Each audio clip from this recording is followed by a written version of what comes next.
Olá, meus irmãos, eu sou o Padre Ney e sou o presidente da Comissão Pastoral para a Transformação Social da nossa Diocese de Jaboticabal. Dentro dessa série de formação sobre a doutrina social da Igreja, eu venho apresentar para vocês o capítulo 3º do documento DOCET, dando continuidade nesse projeto da nossa Comissão Diocesana. O capítulo 3º do DOCET traz o seguinte tema: única e infinitamente valiosa, a pessoa humana. Este 3º capítulo está envolto a 2 principais temas e assuntos: a pessoa humana e o ser humano na bioética.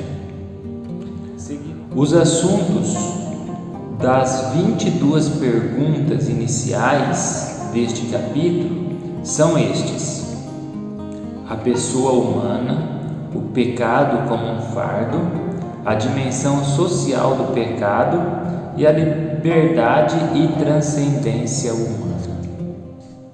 Sobre a pessoa humana, é preciso levar em consideração que neste capítulo 3º a Igreja deseja passar uma mensagem simples e profunda. O ser humano possui dignidade inviolável. Por isso, o objetivo nos assuntos aqui presentes é levar-nos a entender o que significa o termo pessoa humana. Fundamentando a explicação no texto bíblico de Gênesis, no capítulo 1, versículos 16 e 17, o ensinamento da Igreja parte do fato de que cada pessoa humana tem em Deus a sua origem e o seu sentido profundo de existência. A pessoa humana é criada à imagem de Deus e representa o próprio Criador. Por isso, a pessoa possui uma abertura ao outro, à natureza e ao próprio Deus Criador. Junta-se a este assunto, sempre na tentativa de entender um pouquinho melhor o ser humano, as questões próprias da sociabilidade da pessoa, que por natureza é um ser social e começa a viver a sociedade na célula familiar. Na família começa as primeiras experiências de socialização, as primeiras responsabilidades, a consciência de que todos somos responsáveis pela criação e por cada uma das outras pessoas. Sobre o pecado como um fardo. A dignidade da pessoa permanece e fica exposta a múltiplas lesões e ameaças. O pecado, que causa grandes estragos, destrói, entre tantas coisas, o sentido da vida. Todos somos pecadores, todos somos limitados, magoamos os outros, somos magoados. É uma grande verdade.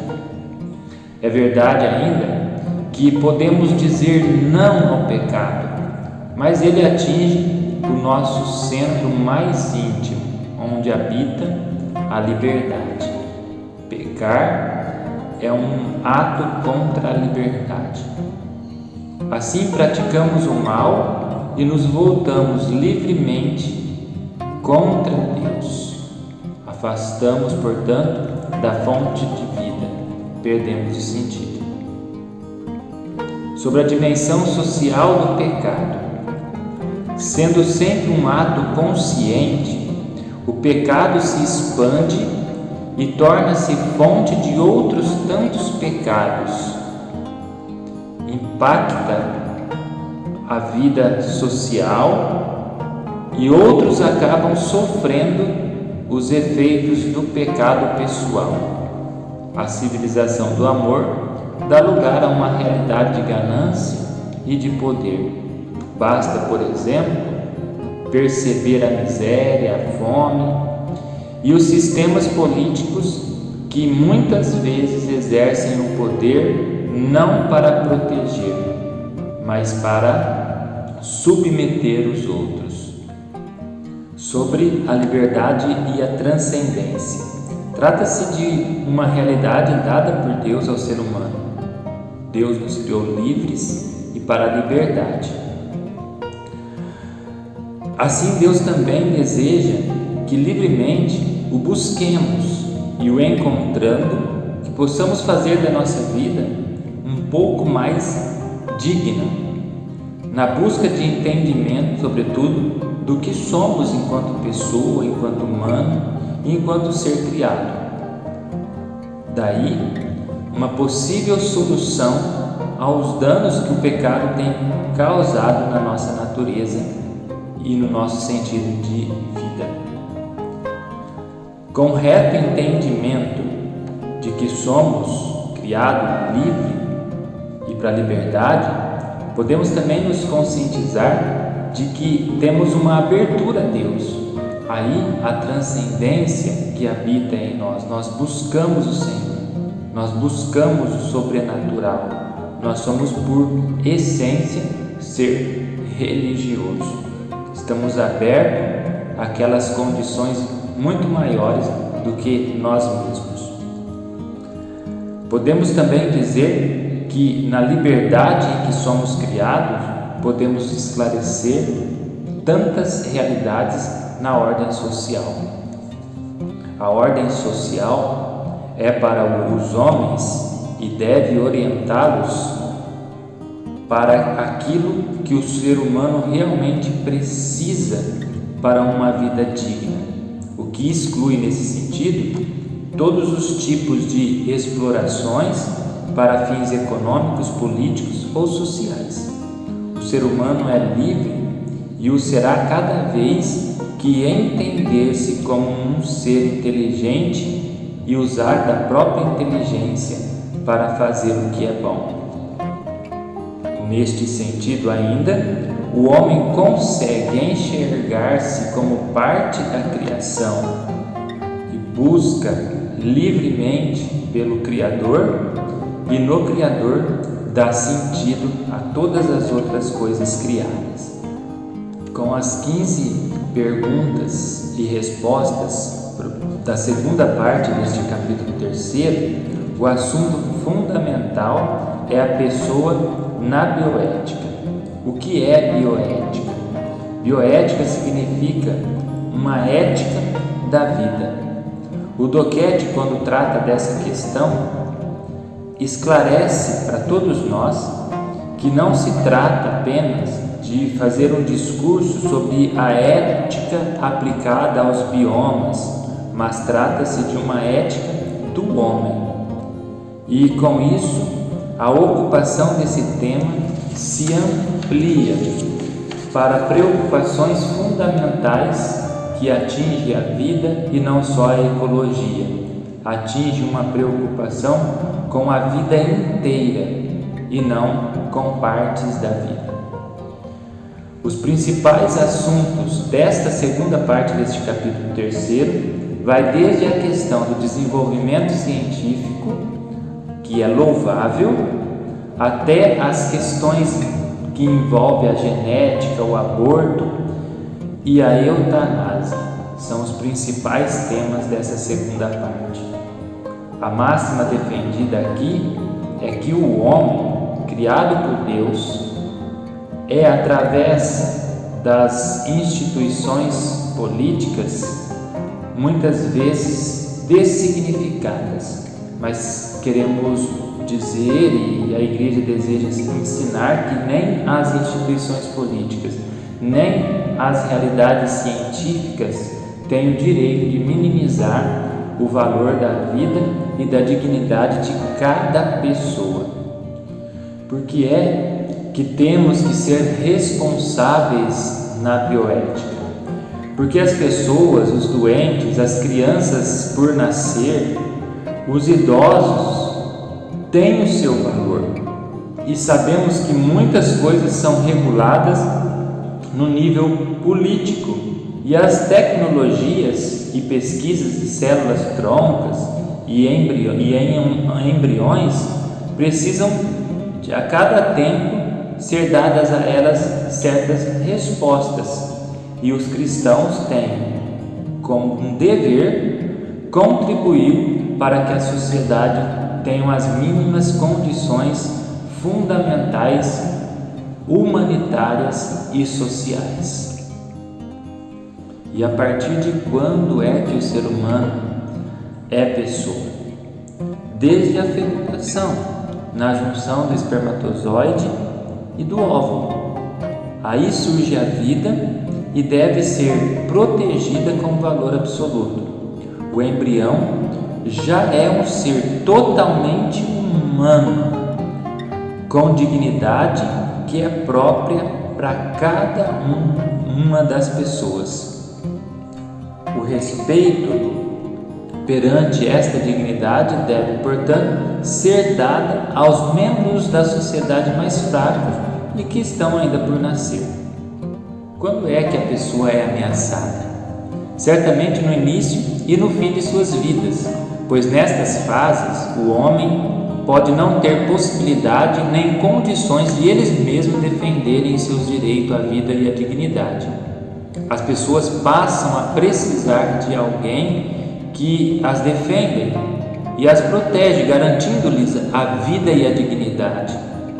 Os cristãos devem erguer a voz em defesa dos que não as possuem. Mesmo numa vida limitada, doente, cada pessoa tem dignidade e não pode, em caso nenhum, em hipótese nenhuma, ter dignidades e vidas perdidas, nem mesmo considerada desprovida de valor. Em todas as etapas da vida, as pessoas possuem dignidade inviolável e podem selecionar embriões gerados extracorporalmente. A rejeição de um embrião motivada pela atenta análise de seus cromossomos ofendem um mandamento que obriga o respeito à dignidade e aos direitos fundamentais da vida e da pessoa. Assim como uma pessoa com deficiência física não deve ser rejeitada, excluída, desprotegida, ferida em sua dignidade, assim também vale para o embrião, que é pessoa totalmente. Por que é que a Igreja rejeita o aborto em geral? Porque cada ser humano tem o direito absoluto à vida e sua dignidade é inviolável. Matar embriões é sempre moralmente repreensível em quaisquer circunstâncias ou estágio de desenvolvimento. Um embrião não se desenvolve para ser homem, mas se desenvolve como homem. Por isso, o aborto é, em todos os casos, morte prematura de um ser humano inocente. Como é que pode ajudar uma mulher que se engravidou depois de um estupro? Longe de qualquer tipo de julgamento, diante de um estupro, todos os cristãos devem agir mediante a força da fé e saber distinguir os fatos. Por um lado, temos um crime violento contra a mulher, e este crime deve ser seguido judicialmente. Por outro lado, temos as vidas e as pessoas que são vítimas. O bebê sendo gerado e a mãe que foi violentada. As pessoas aí colocadas nessa situação devem e necessitam de cuidado, proteção, orientação, auxílio, seja do poder civil, seja das pastorais da igreja. É preciso também entender que o ser humano que aí foi gerado também é amado e querido por Deus. Deus tem um plano de amor específico para esse ser humano, independente de quem o gerou. A própria criança pode ser para a mãe um sinal de esperança e de conforto. Ela precisa ser amada também por sua mãe. Mas também há o ambiente social em que vive a mãe. Este ambiente social precisa cuidar para que ela, a mãe, se sinta amada, segura e respeitada. A eutanásia é moralmente permitida? A morte direta de um ser humano, mesmo um doente terminal, vai contra o 5º mandamento: não matar. Só Deus é o Senhor da vida e da morte. É prática de amor ao próximo dar ao moribundo medicamentos e alívio na hora final de sua vida. Os cuidados paliativos prestam importante serviço à dignidade da pessoa. Por fim, a última parte desse 3º capítulo trata dos documentos que a Igreja utiliza para fundamentar todos os assuntos e ensinamentos deste 3º capítulo. Cito apenas alguns que eu acredito ser os essenciais, como a Rerum Novarum, também a Familiaris Consor, sobretudo no que diz respeito à dignidade e direito das mulheres, Humanae Vitae e Evangelii Vitae, que são documentos fundamentais nos estudos sobre a bioética. Termino por aqui a exposição deste 3º capítulo sobre a pessoa humana e motivo cada um a se interessar e buscar nos estudos sobre doutrina social da Igreja um entendimento melhor aos ensinamentos que a Igreja nos oferece por meio da sua doutrina social. Que Deus abençoe a todos e até mais.